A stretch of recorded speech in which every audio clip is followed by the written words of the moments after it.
Hello everyone, my name is Patrick Marks, and this is video discussion number 1. Today we're going to be talking about what is the relevance of Western civilization.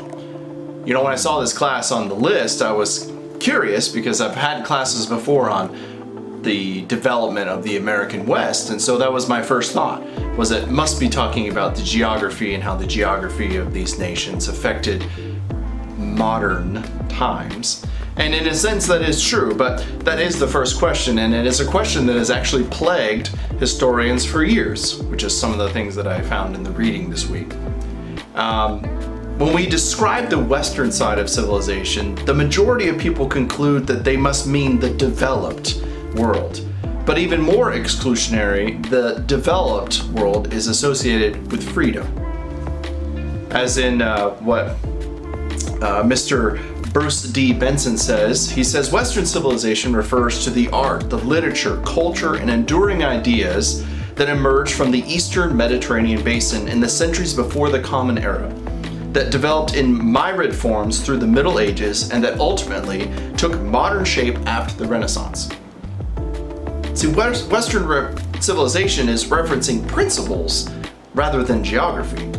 While it started with geography, Rome, Greece, Europe, and America, it's more a set of principles that include freedom.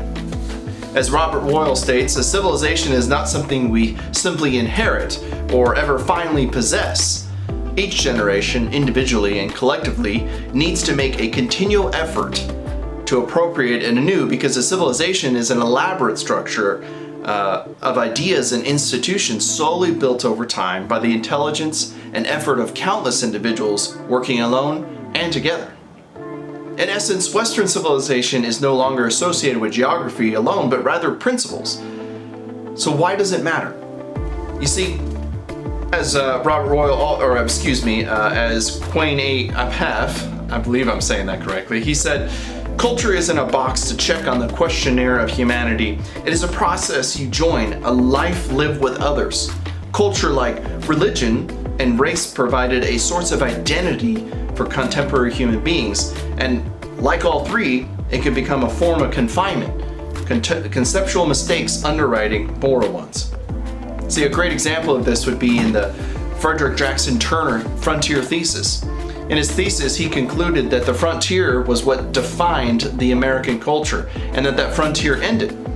But as famous historians of the American West like Patricia Limerick commented in her book, she said that Turner excluded minorities. He excluded Native Americans, he especially excluded women and anybody else that wasn't Anglo-Saxon. And so how can we define the American West being defined by the frontier if all those things are being excluded? So Western civilization and the development of Western civilization is deeper than geography, and it is certainly deeper than just one nation.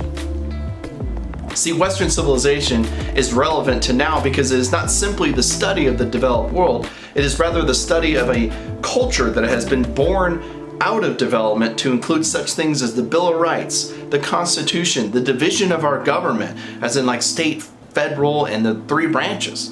Other examples would include the French Revolution, India's independence movement from Britain, and many more. Is the USA a prime example of Western civilization? I would say so. The USA has become a beacon of this idea because of our value of freedom. While the US has a flawed history, and no country on the planet can claim that there is no red on their hands, our Western civilization is led by the idea of preserving freedom.